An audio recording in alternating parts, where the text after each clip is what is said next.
She thought her day was ruined forever, a crushing weight of humiliation pressing down on her spirit. Tears blurred her vision, each one a testament to the agony she endured. The cruel laughter echoed in her mind, a relentless tormentor. It felt as though the very air had been sucked from her lungs, leaving her gasping for breath in a world that had suddenly turned dark and desolate. Despair was a cold, suffocating blanket.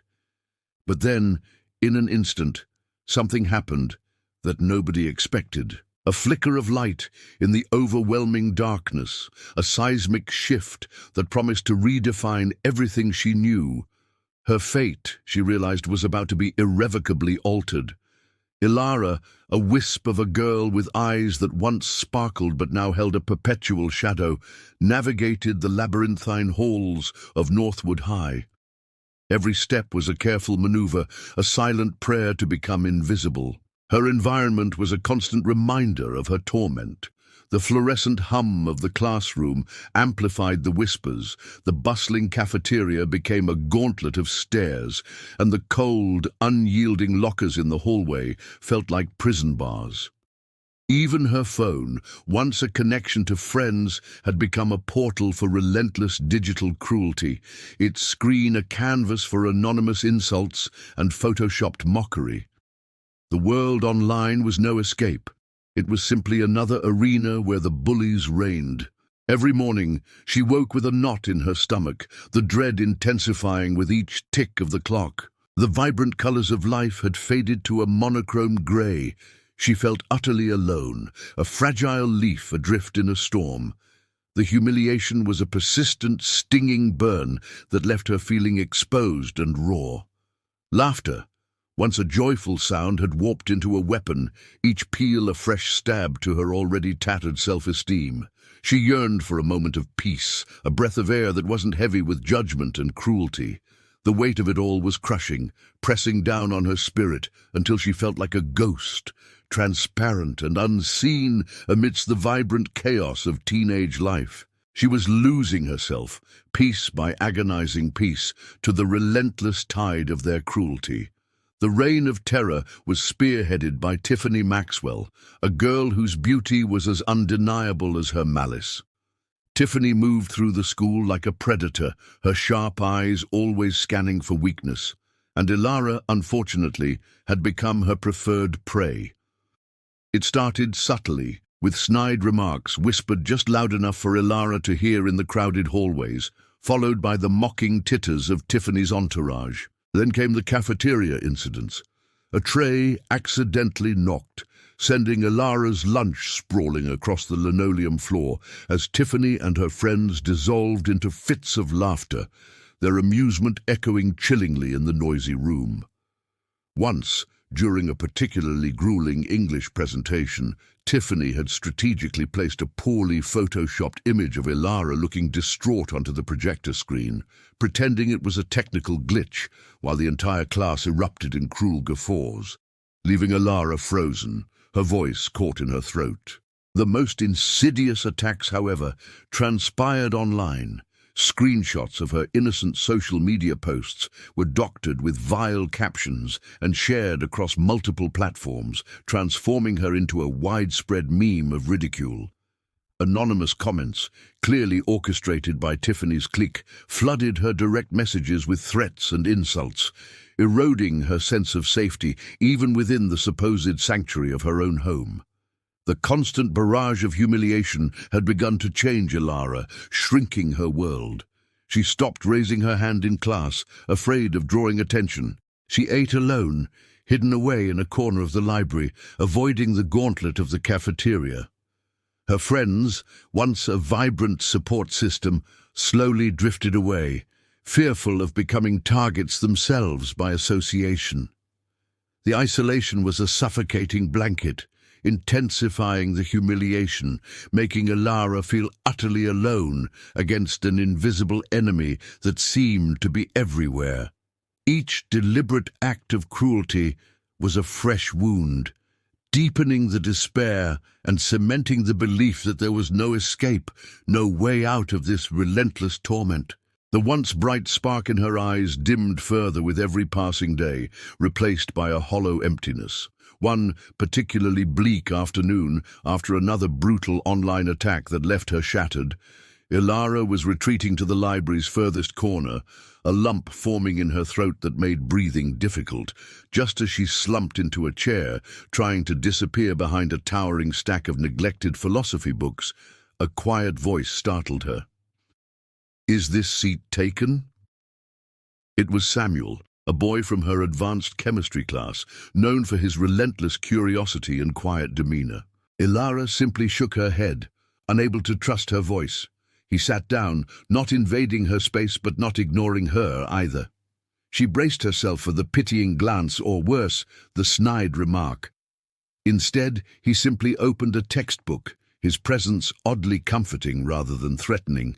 A few minutes later, without looking up from his book, he slid a small, folded piece of paper across the table. Ilara hesitated, her heart pounding, expecting another hateful message. Slowly, she unfolded it. Inside, in neat handwriting, were only 3 words. "You are not alone." A tiny, almost imperceptible tremor ran through her. It wasn't a grand gesture, no public stand, no heroics. It was a secret, shared understanding, a silent acknowledgement of her pain that felt more potent than any shouted defense. For the first time in what felt like an eternity, the suffocating grip of isolation loosened a fraction. It was a tiny crack in the wall of despair, letting in the smallest sliver of light. This quiet act of defiance against the prevailing cruelty, this unexpected show of solidarity from someone who seemed to have no personal stake in her battles, planted a seed of courage within her. It was the first breath of air in a long, suffocating dive, the unexpected hand reaching out in the overwhelming darkness. The tension, which had been a constant grinding pressure, began to ebb, replaced by a fragile, nascent hope.